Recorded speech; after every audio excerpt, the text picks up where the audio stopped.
प्रश्न पूछिए।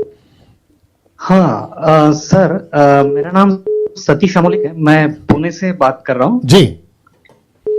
मेरा प्रश्न एलिया जो है वो आने वाला है ना, उसके रिलेटेड है सर। जी, क्या प्रश्न है हाँ सर? तो मतलब मेरा एक्चुअली कंफ्यूजन है कि एलिया मला की पुस्तक में लिखा है कि वो अंत के दिन से पहले आने वाला है। राइट। और एक इसमें लिखा है, मतलब प्रगटीकरण में जो दो संदिष्ट है, जी। जो दो संदिष्ट आने वाले हैं, जी। वो एक्चुअली कौन है? मतलब उसमें से बोल रहे हैं कि वो एक एलिया है और दूसरा हनोक है। ऐसे Right, बहुत right, सी right, थियरीज है। right, but right. मैं आपसे जानना चाहता हूँ Sure. कि ये क्या है एग्जैक्टली। बिल्कुल बिल्कुल। आपका नाम क्या है सर? मतलब मैं जानना चाहता हूँ कि वो दो संदिष्ट मतलब एलिया हनोक है या कलीसिया के लोग हैं। राइट, बिल्कुल। आपका नाम क्या है सर? सॉरी सर, आपका नाम क्या है?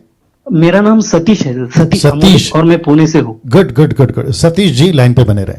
नाउ सतीश जी का प्रश्न है, और जितने भी अभी लोग देख रहे हैं 17 के आसपास या जो भी है, आप सभी को मैं कहना चाहता हूं कि इनका प्रश्न यह है कि ये मलाकी किताब में बिल्कुल आखिरी चैप्टर के आखिरी वचन में मलाकी जो माइनर प्रॉफिट है वो कहता है कि अंत के दिनों में एलिया आएगा, और ये वही एलिया है जो जॉन द बैप्टिस्ट को लेकर यीशु मसीह ने भी पुख्ता किया है, और बिल्कुल वही सड़क को सीधा करना, आबड़ खाबड़ को सीधा करना, ये कनेक्शन है उसके साथ में। छेलों ने भी पूछा क्या ये सच में एलिया है, तो यीशु मसीह ने कहा मानो तो यही एलिया है। लेकिन भाई का प्रश्न यह है कि प्रकाशित वाक्य 11वें अध्याय में जो दो मैसेंजर हैं जो 3.5 साल तक यीशु का प्रचार यानी कि सैल्वेशन का प्रचार खास करके यहूदियों को, इजरायलियों को एंटी क्राइस्ट के टाइम पे करेंगे, ये कौन है? हनोक और एलिया है या फिर कलीसिया के कोई लोग हैं?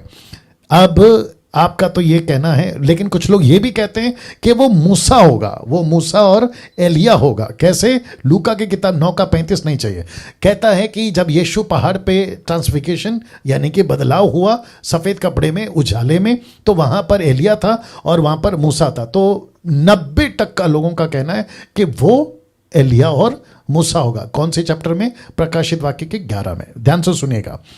सबसे पहले चीज, मुझे भाई का नाम क्या बताया? सतीश जी का दिमाग में, और जितने लोग अभी देख रहे हैं उनके दिमाग में, आप एक बात को ठान लो, दिमाग में रख लो कि इन दोनों को जब ये नीचे आएंगे, आप दोनों, इन दोनों को, कोई भी होंगे ये, मूसा एलिया, हनोक एलिया या कोई और, आप इनको नहीं देखोगे। ओके। नहीं, मेरा फिनिश नहीं हुआ है।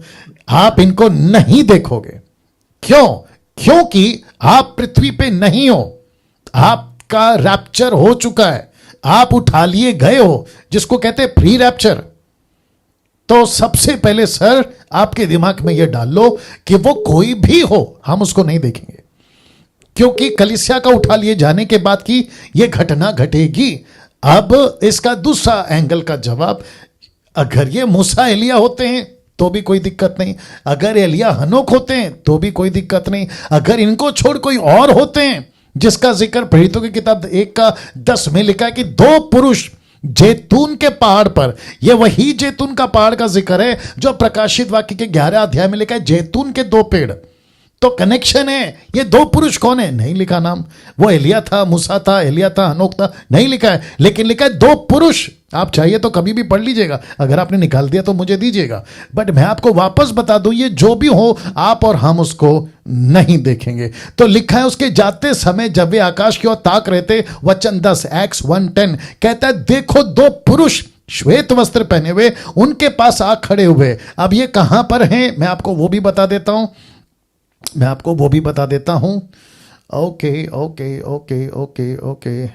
ओके, उस समय इजराइल के राजा, ओके, एक सेकंड दीजिएगा। ओके, हाँ, वचन 12, तब वे जैतून, लिखा है जैतून नाम पहाड़ से जो यरूशलेम के निकट है, सबत के दिन की दूरी पर है, यरूशलेम को लौटे। कौन सा पहाड़? जैतून। प्रकाशित वाक्य 11 का कौन सा पेड़ है? जैतून। कनेक्शन है। अब ये कौन पुरुष है? ये तो अपने आप में मिस्ट्री है। हम, अगर मैं अभी कहूं, क्योंकि एलिया नहीं मरा, क्या कहते हैं, पहला कुरिन्थियों 15:50 देना, पहला कुरिन्थियों 15:50।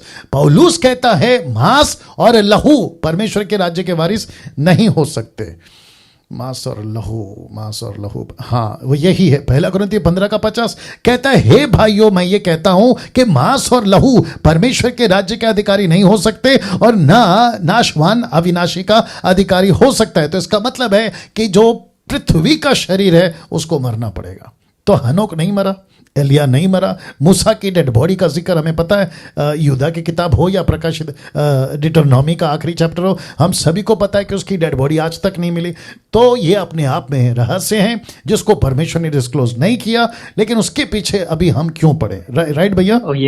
यस। तो आई होप कि आपको जवाब मिल गया।